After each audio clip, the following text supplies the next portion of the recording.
Catalina II de Rusia, llamada Catalina la Grande, Pomerania, actualmente Polonia, 2 de mayo de 1729, San Petersburgo, Imperio Ruso, 17 de noviembre de 1796 según el calendario gregoriano, fue emperatriz reinante de Rusia durante 34 años, desde el 28 de junio de 1762 hasta su muerte, a los 67 años. Catalina recogió el legado de Pedro I de Rusia, una ventana hacia occidente en la costa del Báltico, y lo engrandeció, abriéndola en el Mar Negro. Pedro importó tecnología, instituciones de gobierno y organización militar y Catalina trajo de Europa la filosofía jurídica, política y moral, además de medicina, arte, cultura y educación. La vida de Catalina se divide en 2 partes, aproximadamente de la misma duración. Entre 1729 y 1762, pasó de ser una princesa alemana a una gran duquesa rusa, de 1762 hasta que falleciera en 1796, fue emperatriz de Rusia. La principal fuente de información sobre su vida son sus memorias, escritas en francés y en inglés. Primeros años. El padre de Catalina, Cristián Augusto, príncipe de Anhalt-Zerbst, era un general prusiano que ejercía de gobernador de la ciudad de Stettin en nombre del rey de Prusia. Aunque nació como Sofía Federica Augusta, una princesa alemana de rango menor, Catalina tenía una remota ascendencia sueca relacionada con Carlos IX. De acuerdo con la costumbre imperante por entonces entre la nobleza alemana, su educación fue impartida principalmente por tutores franceses. Isabel Babet Cardel era el nombre de la gobernanta francesa que enseñó a leer, escribir y hablar francés a la pequeña futura emperatriz. Entre otros, le hizo leer a Corneille, Racine y Molière, cosa que influiría en el futuro. El pastor luterano y capellán castrense, Wagner, complementó estos primeros estudios con clases de religión, geografía e historia. La elección de Sofía como la futura esposa del zar la realizó la emperatriz Isabel I y fue comunicada por carta a la familia cuando la seleccionada contaba con 14 años de edad. Influyó la gestión diplomática entre el conde Lestock y Federico II de Prusia. Ambos querían fortalecer la amistad entre Prusia y Rusia para debilitar la influencia de Austria y arruinar al canciller Alexei Bestúzhev-Rayumin, consejero de la zarina Isabel, y que era un conocido partidario de la alianza ruso-austríaca.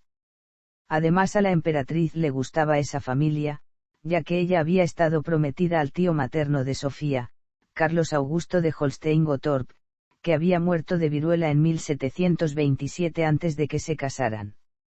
En febrero de 1744, Sofía y su familia fueron recibidos por la zarina Isabel I en el palacio de Annenhof, entonces ocupado por la familia imperial. Ese mismo le fue concedido el título de Gran Duquesa Catalina Alexeyevna. La intriga diplomática casi fracasa, en gran medida debido a la intervención de la madre de Sofía, Juana Isabel de Holstein-Gottorp, una inteligente y ambiciosa mujer. La imagen histórica de la madre de Catalina ha quedado como la de una mujer emocionalmente fría, así como una trepadora social que amó las intrigas y los chismes de la corte. Juana estaba tan cegada por la ambición de convertir a su hija en emperatriz de Rusia, que logró enfurecer a la zarina Isabel, la cual la obligó a salir del país, acusándola de espiar para el rey de Prusia.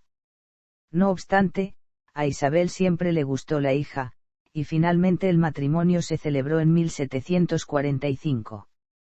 La princesa Sofía no escatimó esfuerzos para congraciarse no solo con la emperatriz Isabel y con su marido, sino también con el pueblo ruso. Se dedicaba con tal celo al aprendizaje de la lengua rusa que se levantaba por la noche y caminaba descalza para repasar las lecciones. Esto dio lugar a un grave ataque de neumonía, en marzo de 1744. Cuando escribió sus memorias reprodujo cómo había formado su mente al llegar a Rusia para hacer todo lo que fuese necesario a fin de estar calificada para llevar la corona. Su padre, un devoto luterano, se opuso firmemente a la conversión de su hija a la Iglesia Ortodoxa rusa. Pero a pesar de sus instrucciones, el 28 de junio de 1744 fue bautizada con el nombre de Catalina Alexeyevna. Al día siguiente tuvieron lugar los esponsales, y Catalina se casó con el gran duque Pedro el 21 de agosto de 1745 en San Petersburgo. Los recién casados se instalaron en el palacio de Oranienbaum, que fue la residencia de la joven corte durante 54 años. El golpe de estado de 1762. El fracaso del matrimonio fue debido a la impotencia y la inmadurez del gran duque Pedro, que contaba con 18 años el día de su boda y no pudo consumarlo durante 8 años para entonces. El distanciamiento de la pareja parece definitivo y Pedro toma una amante mientras que Catalina no duda en replicarle manteniendo relaciones con Sergei Saltykov, Charles Ambury Williams y Stanislao II Poniatowski, y otros hombres a lo largo de su reinado. Se convirtió en amiga de Catalina Daskova, la hermana de la amante de su marido, quien le presentó a varios grupos de políticos poderosos que se oponían a él. Catalina leía mucho y se mantenía informada sobre los acontecimientos de Rusia y del resto de Europa. Mantuvo correspondencia con muchas de las mentes prominentes de la época, incluyendo a Voltaire y Diderot. Después de la muerte de la emperatriz Isabel el 5 de enero de 1762, Pedro subió al trono como Pedro III de Rusia y la pareja se trasladó al nuevo Palacio de Invierno en San Petersburgo. Catalina se convirtió así en emperatriz consorte de Rusia. Sin embargo, las excentricidades del nuevo zar, su política de secularización de bienes y tendencia filoprusiana le granjearon la enemistad de varios sectores, entre ellos, la Iglesia. Para complicar más el asunto, Pedro intervino en una disputa entre Holstein y Dinamarca sobre la provincia de Schleswig, apoyando al primero, su país natal, y despertando la impopularidad entre la nobleza ante una guerra muy alejada de los intereses de Rusia. En julio de 1762, Pedro cometió el error político de retirarse con sus guardias de Holstein y sus amigos a Oranienbaum, dejando a su esposa en San Petersburgo. El 13 y 14 de julio, la Guardia Imperial rusa, al mando de Grigori Orlov, amante de Catalina, se rebeló, deponiendo a Pedro, y proclamando a su esposa como gobernante de Rusia. El golpe triunfó sin derramamiento de sangre. Catalina Daskova, una confidente de la emperatriz, señaló que Pedro parecía no tener problema en abandonar el trono, y solo pedía a cambio una tranquila finca, su viejo violín y suministros de tabaco y vino de Borgoña. 6 meses después de su acceso al trono, y 3 días después de su deposición, el 17 de julio de 1762, Pedro III falleció en Ropsa a manos de Alexei Orlov. Los historiadores de la época soviética acusaron a Catalina de haber ordenado el asesinato, como también dispuso los de otros posibles reclamantes al trono, pero muchos historiadores modernos creen que no formó parte de ello. Catalina, aunque no descendía de emperadores rusos, sucedió a su marido, tras el precedente establecido cuando Catalina I de Rusia sucedió a Pedro I en 1725. Su manifiesto de acceso al trono justifica su sucesión, citando la elección unánime de la nación. La coronación de Catalina la Grande tuvo lugar el 22 de septiembre de 1762 en el Kremlin. Tenía 33 años, la misma edad que tenía Isabel I de Rusia cuando organizó un golpe contra Anna Leopoldovna. Su hijo Pablo tenía 8 años. Sin embargo, una gran parte de la nobleza lo consideró como una usurpación, tolerable solo durante la minoría de su hijo, el gran duque Pablo. En la década de 1770, un grupo de nobles relacionados con Pablo contemplaron la posibilidad de un nuevo golpe para deponer a Catalina y transferir la corona a su hijo, cuyo poder quedaría restringido previamente en una especie de monarquía constitucional. Pero nada de esto se llevó a cabo, y Catalina reinó hasta su muerte. Tras asumir el control de Rusia, Catalina revirtió inmediatamente las reformas de Pedro III, devolviendo a la Iglesia ortodoxa toda la tierra que había sido secularizada, devolviendo los viejos uniformes y estructura a los regimientos de la Guardia y cancelando la guerra con Dinamarca. En cuanto a política interior y exterior, intentó una europeización del país y otorgó a la nobleza un puesto relevante que hasta ese momento no había tenido anteriormente. Fracasó en su intento de crear un código con las ideas de Montesquieu y vivió una contienda en 1773 con los campesinos, por la nefasta situación social en que la población vivía. Esto provocó una nueva reestructuración del gobierno regente. Exteriormente, se centró en la expansión territorial, aunque a costa de Polonia y Turquía. Se la denominó Semiramis del Norte, y fue considerada como una mujer inteligente, culta, sagaz, muy hábil y apasionada. Mantuvo una gran amistad y comunicación con los grandes ilustrados franceses, como Diderot, Montesquieu o Voltaire, o con el escritor belga Charles Joseph de Ligny. El gran amor de su vida fue el príncipe Grigori Potiomkin, que fue su gran apoyo político. Política interna. Al mismo tiempo que extendía los límites de su imperio, Catalina introducía novedades en la agricultura y la industria, basándose en el pensamiento del siglo de las luces. Creó una estructura para reformar las leyes. Se instituyó una comisión legislativa que representaba a todas las clases salvo a los siervos, pero se disolvió antes de que pudiera ser eficaz, tal vez porque había pasado a ser demasiado conservadora tras la insurrección del atamán cosaco Yemelián Pugachov entre 1773 y 1774. Rebelión de Yemelián Pugachov. Durante 1768 a 1774, en la guerra con el Imperio Otomano, Rusia experimentó una agitación social importante causada por la sublevación de Pugachov. En 1773 un cosaco del Don llamado Yemelián Pugachov declaró ser el destronado zar Pedro III, rechazando la autoridad de la emperatriz Catalina. Otras comunidades y agrupaciones cosacas, además de varias etnias turcomanas que sentían el choque del Estado centralizado ruso, junto a trabajadores industriales en los montes Urales, así como los campesinos que esperaban escapar a la servidumbre, se unieron en una rebelión de alcance masivo.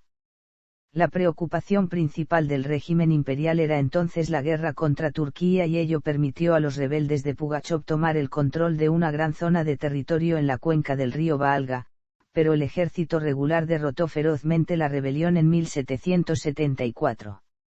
La sublevación de Pugachov alentó la determinación de Catalina para reorganizar la administración provincial de Rusia.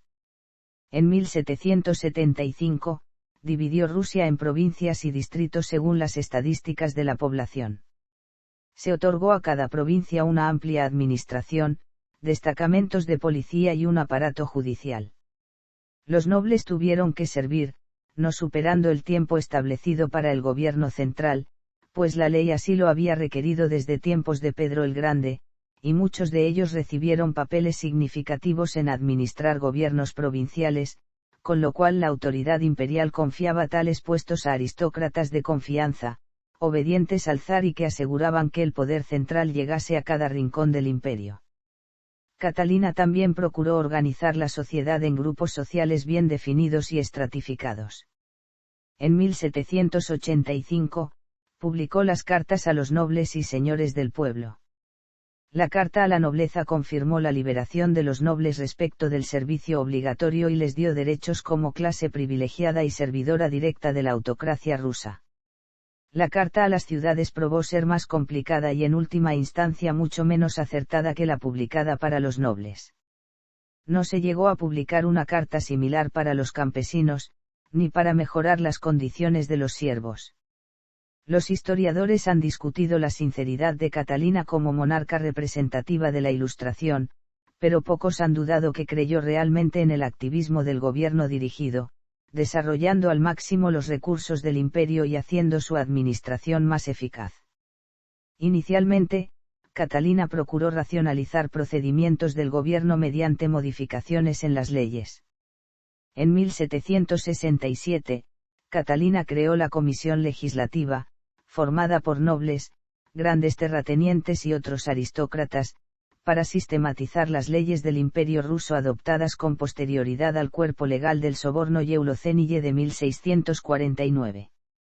Aunque la comisión no formuló un nuevo código legal, la instrucción a la Comisión Legislativa introdujo a la sociedad rusa en el pensamiento político y legal occidental, desarrollado por Montesquieu, Cesare Viqueria, de Alembert y Diderot. Consecuencias del expansionismo. Aunque integrar parte del territorio de Polonia a su imperio significó apoderarse de nuevas tierras fértiles, esto también creó nuevas dificultades para el imperio ruso. Al perder a Polonia como estado colchón, Rusia tuvo que compartir frontera, a partir de esos momentos, con las grandes potencias, Prusia y Austria, que podrían ser eventuales rivales. Además, el imperio ruso llegó a ser más étnicamente heterogéneo que antes al absorber a una gran cantidad de etnias, tales como los ucranianos, bielorrusos y judíos. Los ucranianos y bielorrusos, que en su mayoría trabajaban como siervos bajo el dominio polaco, cambiaron poco su situación al principio bajo poder ruso. Los polacos, tradicionalmente católicos y herederos de una antigua potencia militar, se resistían a perder su independencia económica y cultural, siendo un pueblo difícil de controlar, efectuaron a lo largo del siglo XIX varias sublevaciones fallidas contra los rusos. También a fines del siglo XVIII, Catalina suprimió la autonomía de Ucrania al este del río Dnieper, la de los territorios bálticos y la de varias áreas pobladas por cosacos. Así ordenó la supresión de la Sich de Zaporozhia vulnerando el Tratado de Pereyaslav de 1654. Con su énfasis en un imperio uniformemente administrado, Catalina puso las bases de una política de rusificación que en sus últimos años de reinado ya se había impulsado, y que sería ejecutada más intensamente por sus sucesores. Reducción de judíos a una zona de asentamiento obligatoria. Desde la fundación del Reino de Polonia y hasta la Unión Polaco-Lituana, Polonia fue uno de los países más tolerantes de Europa, convirtiéndose en el hogar de una de las comunidades judías más grandes y vibrantes del mundo. Para los historiadores de la época, Polonia se había convertido en algo similar a un paraíso judío, de judíos askenazíes.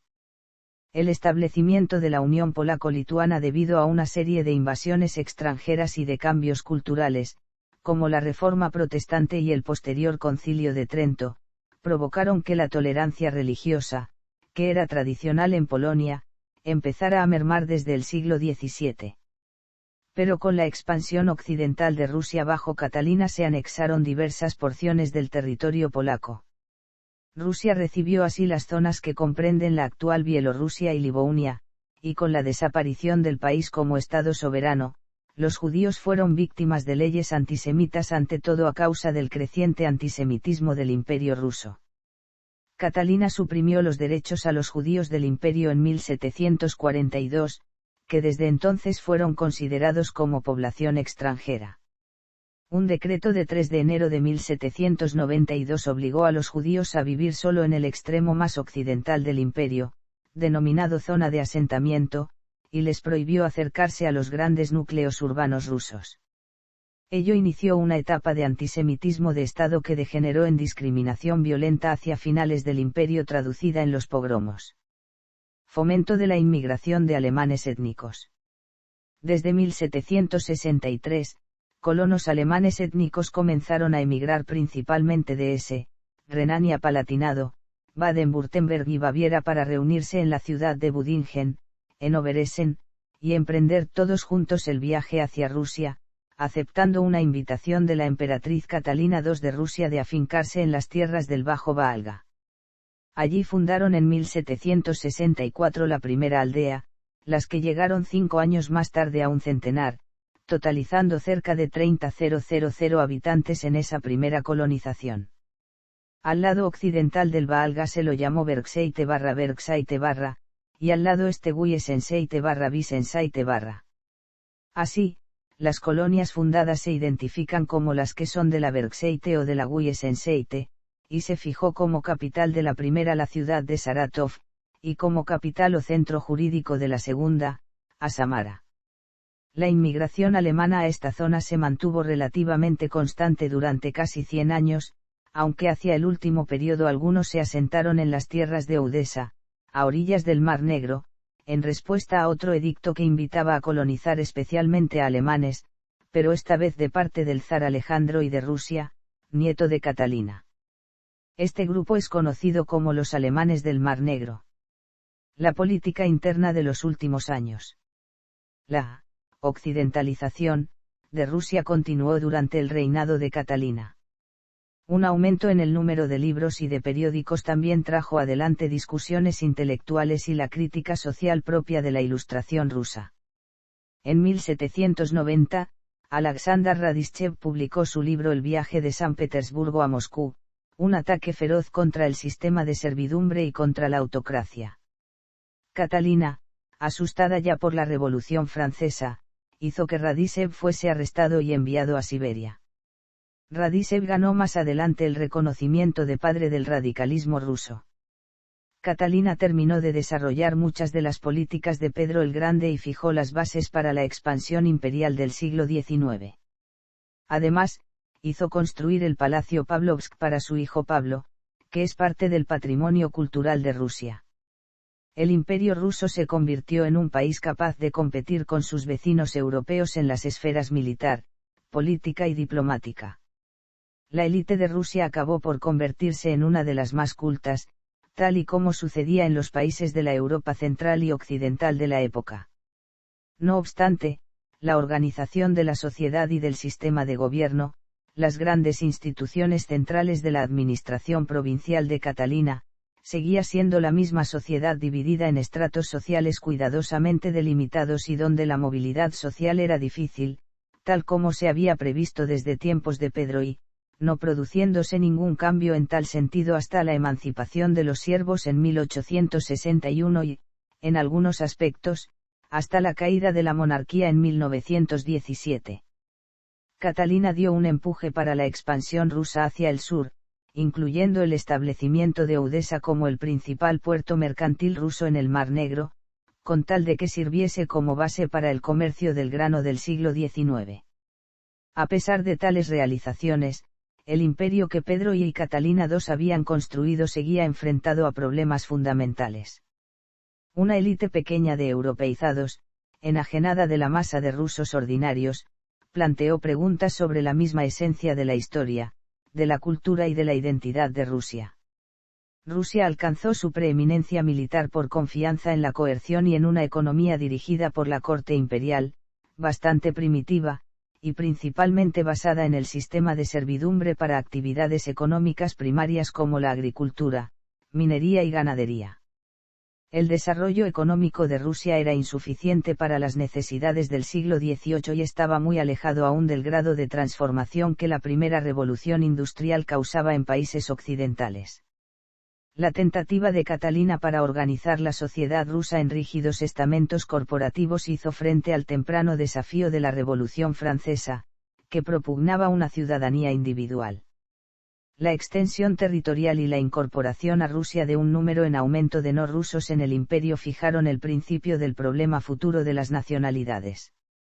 Finalmente, la primera cuestión de la servidumbre y la autocracia en los argumentos morales presagiaron el conflicto entre el Estado y la intelectualidad, que llegó a ser dominante en el siglo XIX. A principios del siglo XIX, la población de Rusia, los recursos, la diplomacia internacional y las fuerzas militares le hicieron uno de los estados de mayor poderío del mundo. Su poder le permitió desempeñar un papel cada vez más activo en los asuntos de Europa.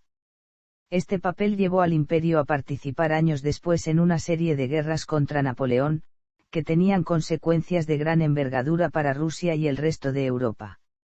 Después de aceptar la Ilustración con entusiasmo durante el siglo XVIII, la élite de Rusia se tornó en opositora activa de las tendencias de liberalización en la Europa central y occidental desde 1789. Internamente, la población de Rusia había crecido de forma diversa con cada adquisición territorial. La población incluía luteranos faensas, bálticos alemanes, estonios y algunos lituanos, había también católicos lituanos, polacos y algunos letones, ortodoxos bielorrusos y ucranianos, pueblos musulmanes a lo largo de la frontera meridional del imperio y en el este, griegos ortodoxos y de kartvelos, y miembros de la Iglesia Apostólica Armenia. Con la influencia occidental, la oposición a la autocracia rusa fue en aumento, ante ello el régimen reaccionó creando una especie de policía secreta, así como también imponiendo la censura para cortar las actividades de las personas que abogaban el cambio o movimiento nacionalista alguno en el interior del imperio. El régimen seguía confiando en su economía basada en siervos como una herramienta destinada a servir como apoyo a las clases altas, al gobierno y a las fuerzas militares. Finalmente, en 1861, el bisnieto de Catalina, el emperador Alejandro II, aboliría la servidumbre. Política exterior. Durante el reinado de Catalina la Grande se ampliaron las fronteras del Imperio ruso hacia el sur y hacia el oeste absorbiendo Nueva Rusia, Crimea, Ucrania, Bielorrusia, Lituania, y Curlandia a expensas de los dos estados más extensos de la zona, el Imperio Otomano y la Mancomunidad Polaco-Lituana. En total añadió unos 518.000 km superíndice 2 al territorio ruso. Expansión rusa bajo Catalina II. La extensión imperial obtenida en el reinado de Catalina II trajo al imperio enormes territorios nuevos en el sur y el oeste así como la consolidación del gobierno interno. Después de la guerra ruso-turca contra el Imperio Otomano en 1768, por el Tratado de Kukuk-Kainarka en 1774, Rusia adquirió una conexión directa al Mar Negro, mientras los tártaros de Crimea se convirtieron en un estado independiente de los otomanos. En 1783 Catalina anexionó Crimea. Tras una nueva guerra ruso-turca con el Imperio Otomano, por el Tratado de Iasi en 1792 se amplió el dominio territorial de Rusia hacia el suroeste, llegando al río Dniester. Los términos del tratado redujeron las ambiciosas metas del presunto proyecto magno de Catalina, la expulsión total de los otomanos de Europa y la renovación del Imperio Romano de Oriente bajo control ruso. El Imperio Otomano no planteó nuevamente una amenaza seria al Imperio ruso, al contrario, los gobernantes turcos se vieron forzados a tolerar un aumento de la influencia rusa en los Balcanes.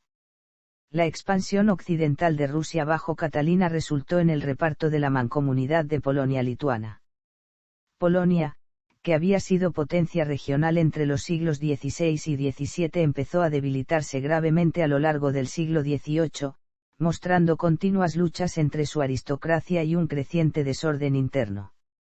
Una señal evidente del debilitamiento de Polonia ocurrió cuando cada uno de sus poderosos vecinos, Rusia, Prusia y Austria, intentaron colocar a su propio candidato en el trono polaco generando la Guerra de Sucesión de Polonia, que envolvió a toda Europa.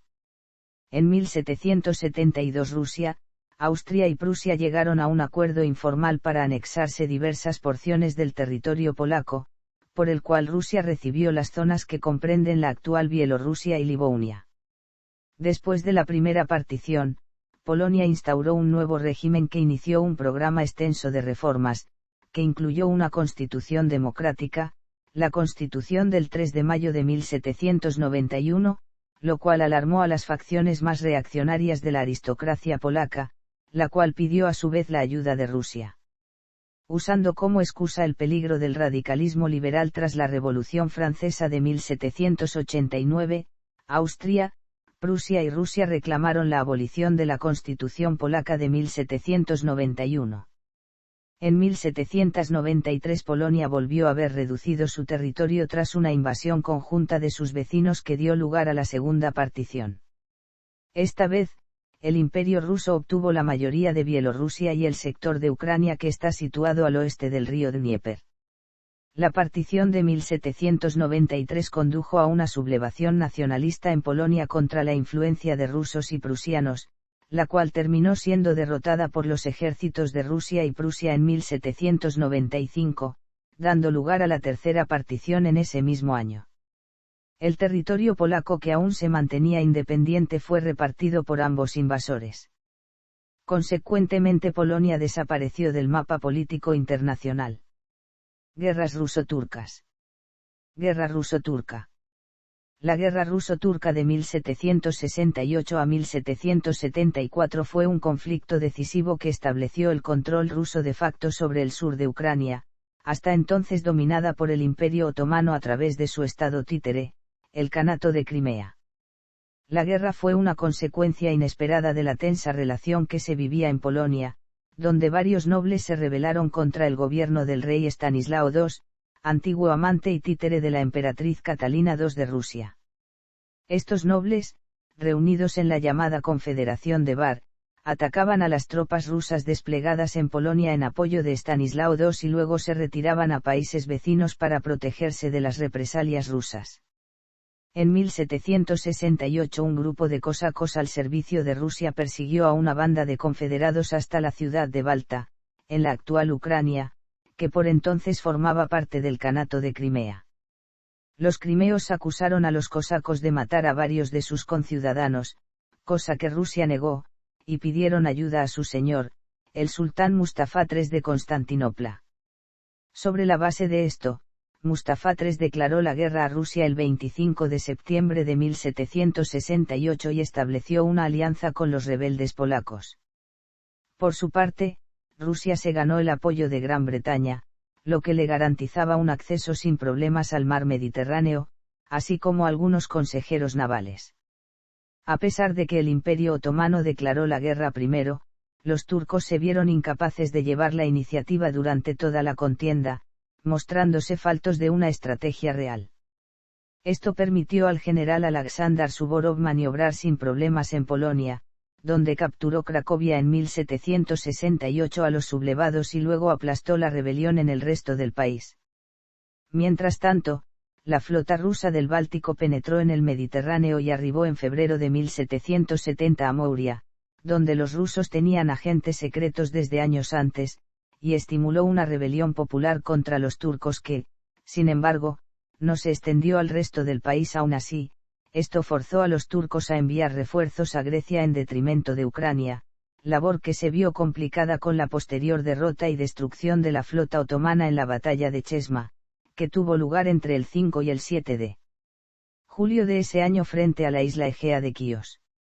El mismo día que el almirante Alexei Orlov derrotaba a la escuadra turca en la batalla de Chesma, el mariscal de campo Piotr Rumiantsev penetró en la Ucrania otomana y derrotó a los turcos y sus aliados tártaros en dos batallas sucesivas sobre el río Larga, tras las cuales los rusos ocuparon la mayoría de las fortalezas existentes en la región. También ofrecieron a los crimeos cambiar de bando y aliarse con ellos contra los turcos, cosa a la que el Khan Saib II Giray se negó. Sin embargo, un ataque sorpresa sobre la propia península de Crimea lo obligó a recapacitar, por lo que envió a su sobrino y sucesor, el príncipe Saint Giray, a San Petersburgo para que negociara una paz con la emperatriz Catalina II en persona. Crimea abandonó entonces la guerra y con ello, su largo vasallaje al Imperio Otomano. En 1773 Alexander Suvorov dio la campaña de Polonia por finalizada y marchó a Ucrania para combatir a las fuerzas otomanas que aún quedaban allí. Ganó una batalla tras otra, dando pie a su posterior fama de general invencible. El Imperio Otomano solicitó la paz en 1774. El 21 de julio de 1774 Rusia y Turquía firmaron el Tratado de Kukuk-Kainarka, que ponía fin a la guerra. De acuerdo con el tratado, el Imperio Otomano reconocía la independencia de un reducido Kanato de Crimea y se comprometía a pagar 4,5 millones de rublos como indemnización de guerra. Rusia ganaba además el derecho a construir dos puertos en el Mar Negro, cosa que hasta entonces le había estado vedada. Finalizaba así el monopolio otomano sobre este mar y se abría la posibilidad a un ataque naval ruso sobre la misma Constantinopla en el futuro. Por su parte, el Kanato de Crimea sobrevivió a la guerra, pero quedó sumido en la ruina y dividido entre facciones fuertemente enfrentadas que apoyaban a Rusia o a Turquía. Usando como pretexto la guerra civil que por esta causa desangraba el país, los rusos ocuparon Crimea en 1783 y depusieron al último Khan, Saint Giray, el mismo que años atrás había sido recibido por la propia Catalina II. Exiliado al Imperio Otomano en 1787, fue finalmente apresado y ejecutado por traición por orden del nuevo sultán, Abdulhamidi, que no le perdonó su papel en la negociación de la paz con Rusia y el consiguiente abandono de Turquía en la guerra. De hecho, Turquía no aceptó formalmente la anexión de Crimea a Rusia en 1783, por lo que la visita de Catalina II a la península en 1787 fue utilizada como pretexto para la nueva guerra ruso-turca que estalló ese año. Guerra ruso-turca. La guerra ruso-turca de 1787 a 1792 se debió al intento frustrado del Imperio Otomano por reconquistar territorios cedidos a Rusia en el curso de la anterior guerra ruso-turca. En 1786 Catalina II de Rusia hizo su entrada triunfal en la Crimea anexionada en compañía de su aliado, el emperador José II de Habsburgo del Sacro Imperio Romano Germánico.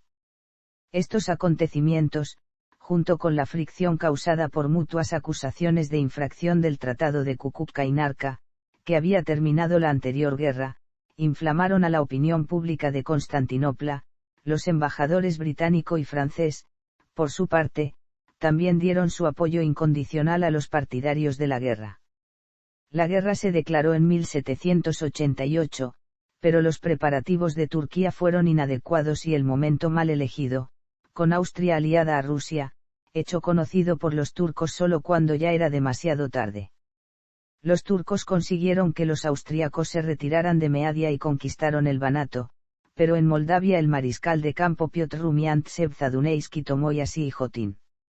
Tras un largo sitio invernal Ochakív cayó ante el príncipe Grigori Potiomkin, y todos sus habitantes fueron masacrados. Esta noticia afectó tanto al sultán Abdulhamid que le causó la muerte.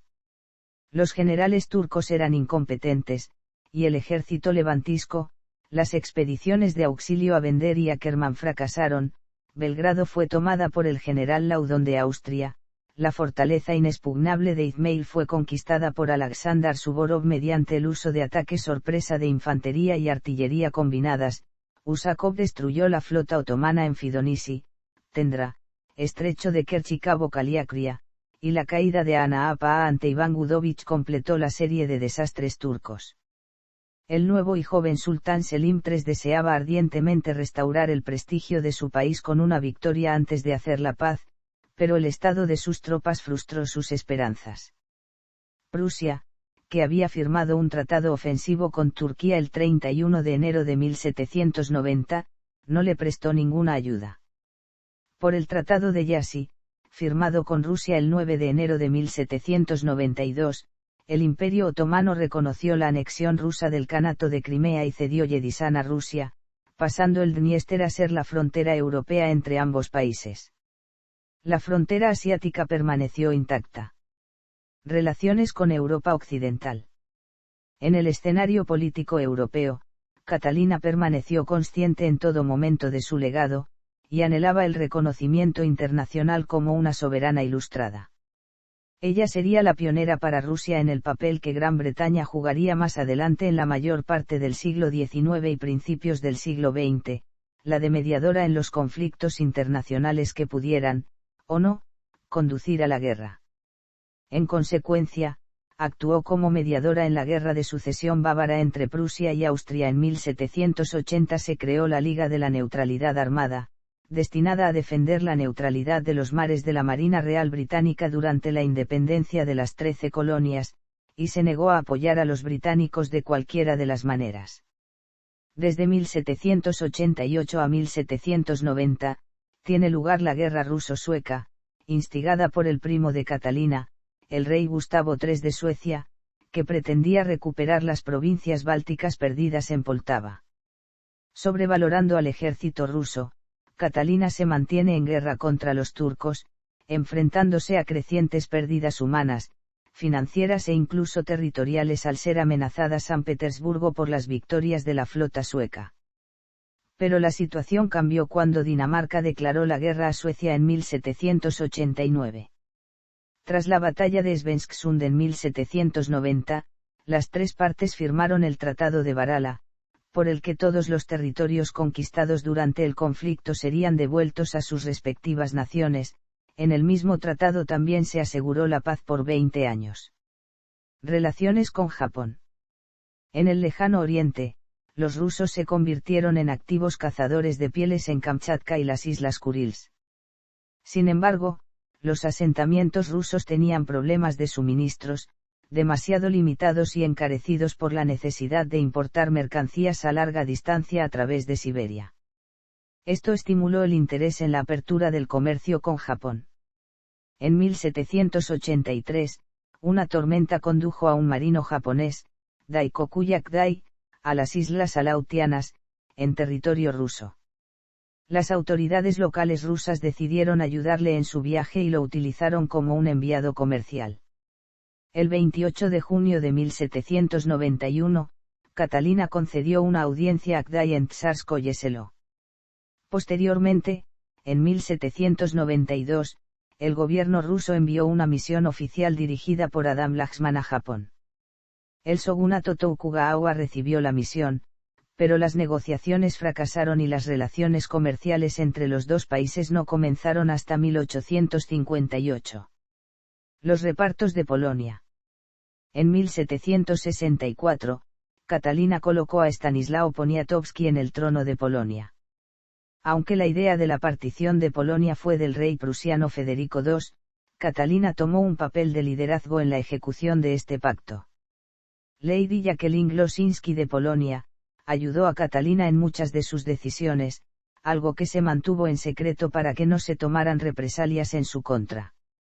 En 1768, Catalina se convirtió oficialmente en protectora del Estado polaco-lituano, algo que provocó un levantamiento antirruso en Polonia, la Confederación de Bar. Después de aplastar el levantamiento se estableció un sistema de gobierno plenamente controlado por el Imperio ruso a través de un consejo permanente, bajo la supervisión de unos embajadores y enviados. A partir de entonces tuvieron lugar 3 repartos consecutivos de territorios polacos entre Rusia, Austria y Prusia. Primera partición. Según el tratado que se firmó en 1772, la República de las dos naciones se dividía entre Rusia, Austria y Prusia. En la época de Pedro y el Grande y Catalina la Grande de Rusia, Polonia conoció momentos de debilidad.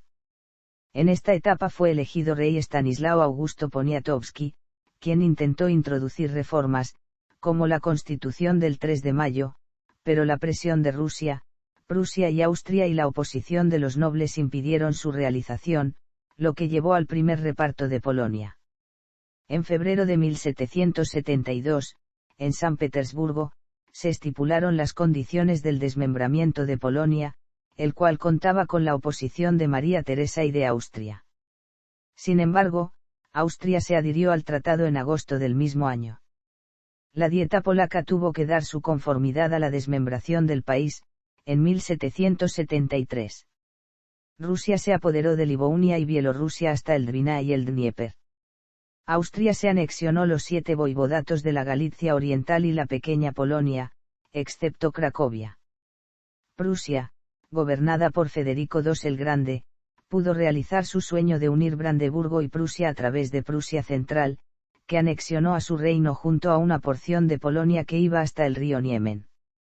Debido a la división de Polonia entre las potencias centroeuropeas y Rusia, la resolución del conflicto ruso-turco se facilitó. Segunda partición.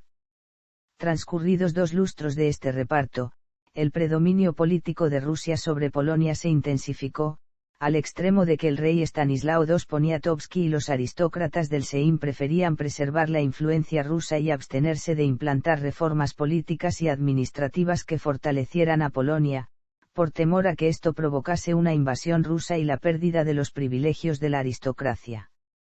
Los embajadores rusos enviados por Catalina la Grande influyeron decisivamente para asegurar, con sobornos o promesas, que los aristócratas polacos del Sejm se opusieran a intentos reformadores. No obstante, otros nobles polacos de ideas liberales comprendieron que el fortalecimiento de las instituciones nacionales era la única vía de mantener la precaria independencia del país, en lo cual chocaban con la nobleza polaca más conservadora y tradicional. Estos reformistas consiguieron que en 1791 se redactara una constitución que eliminaba diversos defectos de la vida política en la República de las dos naciones, suprimiendo el libre veto y los privilegios de la aristocracia, fijando el derecho de voto en favor de las clases medias emergentes, y colocando a los campesinos bajo protección directa del rey. La Constitución del 3 de mayo de 1791 significó para Polonia una mejora en su administración, pero también el fin de la anarquía legislativa y gubernamental que permitía la influencia de Rusia. Los aristócratas polacos descontentos con la nueva constitución formaron la Confederación de Targovica, auspiciada por Rusia, y en abril de 1792 lanzaron una revuelta contra la constitución recién aprobada. Asimismo, este fortalecimiento del gobierno central polaco atacaba las aspiraciones de Rusia, que prefería mantener una Polonia debilitada y sujeta a la influencia rusa. Los reformistas del Sejm, junto con el rey Stanislao II Poniatowski, debieron afrontar una guerra contra los nobles rebeldes y las tropas rusas que los apoyaban, así combatieron dirigidos por Tadeusz Kościuszko, pero fueron vencidos en condiciones de grave inferioridad numérica.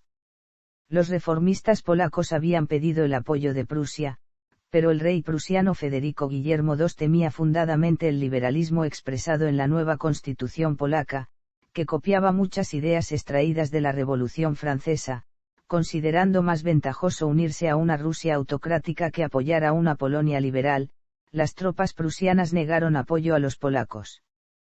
Tras una rápida campaña militar en 1792, el propio rey Stanislao II Poniatowski se unió a la Confederación de Targovica, al igual que muchos poderosos aristócratas. Los polacos partidarios de la Constitución del 3 de mayo quedaron privados de toda ayuda y debieron emigrar masivamente. Por su parte, Prusia reclamaba a los rusos territorios en Polonia como recompensa por abandonar a los polacos reformistas. Así, Rusia y Prusia acordaron una nueva partición en enero de 1793. Rusia se apropió de 250.000 km superíndice 2 de los territorios polacos al este del río Vag y otros territorios ucranianos y rutenos, mientras que Prusia tomaba posesión de la Poznania que incluía la desembocadura del Vístula, totalizando 58.000 km superíndice 2 y llegando a apenas 80 kilómetros de Varsovia. La Constitución del 3 de mayo fue derogada y los aristócratas de la Confederación de Targovica recobraron sus privilegios. Tercera partición. Frente a estas circunstancias, los polacos intentaron mantener su independencia en tanto los aristócratas de la Confederación de Targovica habían abrazado la causa de la autonomía nacional, desilusionados porque Rusia había aprovechado la derogatoria de la Constitución del 3 de mayo para anexarse nuevos territorios. En abril de 1794 un batallón de soldados polacos se sublevó ante la orden conjunta de Rusia y Prusia para que el ejército de Polonia se redujera a la mitad. Este evento causó una sublevación generalizada de los polacos contra las guarniciones rusas y prusianas que habían sido acantonadas en territorio polaco de manera permanente desde 1793. Nuevamente, Tadeusz Kościuszko dirigió las tropas polacas, para lo cual concibió la idea de proclamar el fin de la servidumbre campesina, en un esfuerzo de reclutar más tropas y eliminar diferencias sociales que pudieran ser explotadas por rusos y prusianos. No obstante, su esfuerzo fracasó en tanto que muchos aristócratas se negaron a esta concesión final en favor de sus campesinos. Otro factor importante fue que Kościuszko y sus aliados declararon que su objetivo final era restablecer la independencia de Polonia pero no los viejos privilegios de la aristocracia, precipitando nuevamente la pérdida de apoyo entre la gran nobleza retrógrada y reaccionaria. De igual modo, la revuelta esta vez se extendió a Lituania, que manifestó su rechazo a la ocupación militar rusa y expulsó a sus guarniciones, en tanto que los rebeldes polacos habían ofrecido un vínculo político que otorgase mayores libertades a los lituanos en el esquema de la República de las Dos Naciones. Los polacos contuvieron inicialmente a los prusianos en las afueras de Varsovia, pero no estaban en condiciones de vencer un ataque simultáneo de tropas rusas, pese a expulsar a los prusianos del norte de Polonia y de contar con una revuelta nacional en Lituania contra los rusos.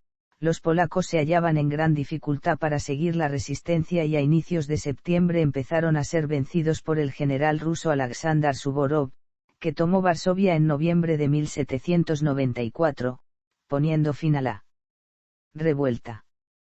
Tropas prusianas retornaron a suelo polaco, reforzadas de inmediato, para recuperar sus posiciones perdidas. A raíz de esto la República de las Dos Naciones quedaba definitivamente extinguida, repartida entre sus vecinos. En octubre de 1795 se suscribieron los últimos acuerdos entre Rusia, Prusia y Austria, repartiéndose Polonia. De acuerdo a ello, Rusia ocupaba la llanura central polaca, incluyendo Varsovia, con las regiones de Mazovia, Polesia, y Podlaquia, y también se adueñó de Lituania hasta el río Niemen. Prusia se anexó la Polonia Mayor y confirmó su dominio sobre el litoral de Pomerania. En el mismo tratado se pactó evitar conflictos con Austria, reconociendo a esta la posesión sobre las provincias polacas de Galicia y la Polonia Menor. Polonia, con esto, desaparecía como estado independiente en Europa hasta 1807, cuando se constituyó brevemente el Gran Ducado de Varsovia. Extinto este en 1815, no existiría un estado polaco independiente hasta 1918. El último reparto tendría lugar tras la Revolución Francesa. A partir de ella, Catalina rechazó muchos de los principios de la Ilustración que al principio miraba muy favorablemente. Oponiéndose a la adopción de una constitución en Rusia, temía que la Constitución del 3 de mayo de 1791 de Polonia condujera al resurgimiento del poder polaco-lituano, y que el creciente movimiento democrático se convirtiese en una amenaza a las monarquías europeas. De este modo Catalina decidió intervenir en Polonia. Se prestó apoyo a un grupo que luchaba contra la reforma, conocido como la Confederación de Targovica. Después de derrotar a las fuerzas leales polacas en la guerra en defensa de la Constitución y en la insurrección de Kościuszko, Rusia completó la partición de Polonia, repartiéndose todo el territorio con Prusia y Austria. Arte y cultura. El mecenazgo fomentado por Catalina produjo la mayor evolución de las artes en Rusia, por encima de la de cualquier soberano ruso anterior o posterior a ella. Se afilió a los ideales de la Ilustración y se consideró a sí misma como una filósofa en el trono. Mostró una gran preocupación por su imagen en el extranjero, y persiguió que fuese considerada en Europa como una monarca ilustrada y civilizada, a pesar de que en Rusia desempeñaba a menudo el papel de tirana. A pesar de que proclamó su amor por los ideales de la libertad y la igualdad, hizo más por atar al siervo a su tierra y a su señor que cualquier otro soberano desde Boris Godunov. Catalina tenía la reputación de ser una mecenas de las artes, la literatura y la educación. Fundó la soberbia colección de arte con la que cuenta hoy el Museo del Hermitage de San Petersburgo, que ahora ocupa el conjunto del Palacio de Invierno. En su afán por reunir un acervo artístico equiparable a los de otras cortes europeas, gastó cuantiosas cifras en comprar cientos de pinturas y esculturas, en ocasiones colecciones enteras de nobles y magnates de Francia e Inglaterra como el barón Pierre Crozat y el político Roberto Walpole. A instancias de su factotum, Iván Betskoy, escribió un manual para la educación de los niños pequeños, sobre la base de las ideas de John Locke, y fundó el famoso Instituto Smolny para jóvenes nobles damas. Esta escuela se convertiría en una de las mejores de su tipo en Europa, y llegó incluso a admitir a niñas nacidas de ricos comerciantes, junto a las hijas de la nobleza. Escribió comedias, ficción y memorias, mientras que estudiaba a Voltaire, Diderot y D'Alembert. Los principales economistas de su tiempo, como Arthur Young y Jack Necke, se convirtieron en extranjeros miembros de la Sociedad de Libertad Económica, establecida por su sugerencia en San Petersburgo. Consiguió que los científicos Leonard Euler y Peter Simon Pallas dejasen Berlín para trasladarse a la capital rusa. Catalina consiguió la amistad y el apoyo de Voltaire, y mantuvo con él una correspondencia que se alargaría 15 años, desde su adhesión hasta la muerte del filósofo en 1778. La alabó con epítetos, como cuando la llamó su estrella del norte, y la Semiramis de Rusia. Aunque nunca consiguió reunirse con él, lloró amargamente cuando murió, y adquirió su colección de libros, que compró a sus herederos, y los colocó en la Biblioteca Pública Imperial. A los pocos meses de su ascensión al trono, después de haber escuchado que el gobierno francés amenazaba con detener la publicación de la enciclopedia, propuso a Diderot completar su gran trabajo en Rusia bajo su protección. 4 años más tarde, intenta encarnar de forma legislativa los principios de la Ilustración francesa. Llamó a Moscú a una gran comisión, casi un parlamento consultivo, compuesto por 652 miembros de todos los estamentos y de diversas nacionalidades. La comisión tuvo que considerar las necesidades del Imperio ruso y los medios para su satisfacción. La propia emperatriz preparó instrucciones para la orientación de la asamblea. Pero el temor a los principios democráticos hizo que se frenara su puesta en marcha. Tras la celebración de más de 200 sesiones, la comisión se disolvió sin obtener nada más que teoría. Durante el reinado de Catalina, los rusos importaron y estudiaron las influencias clásicas y europeas que inspiraron la llamada Edad de la Imitación rusa. Gavrila Derzhavin, Denis Fonvicini y Hippolyte Bogdanovich sentaron las bases para los grandes escritores del siglo XIX, especialmente para Alexander Pushkin. Catalina se convirtió en una gran mecenas de la ópera rusa. Sin embargo, en su reinado también aparece la omnipresente censura y el control estatal sobre las publicaciones. Cuando Alexander Radishchev publicó su viaje de San Petersburgo a Moscú en 1790, denunciando las deplorables condiciones de los siervos, Catalina lo desterró a Siberia. La zarina Catalina II de Rusia también poseía talento literario y escribió algunas piezas de teatro, por ejemplo O Tempora, El engañador, Un seducido, Chamán de Siberia y algunas piezas más. Además, elaboró con buen estilo unas inteligentes memorias. Asuntos religiosos. Las circunstancias de la conversión de Catalina a la fe ortodoxa rusa podrían motivar su indiferencia a la religión. No permitió a los disidentes construir capillas, y reprimió a estos tras el inicio de la Revolución Francesa. Políticamente, explotó el fervor cristiano de su pueblo en su lucha contra el poder otomano, promocionando y fomentando la protección de los cristianos bajo dominio turco. Se realizan restricciones a los católicos, y trató de afirmar y ampliar el control del Estado sobre ellos a raíz de la partición de Polonia. No obstante, la Rusia de Catalina proporcionó asilo y una base para la reagrupación a la Compañía de Jesús después de la expulsión de la orden en la mayor parte de Europa en 1773. Vida privada.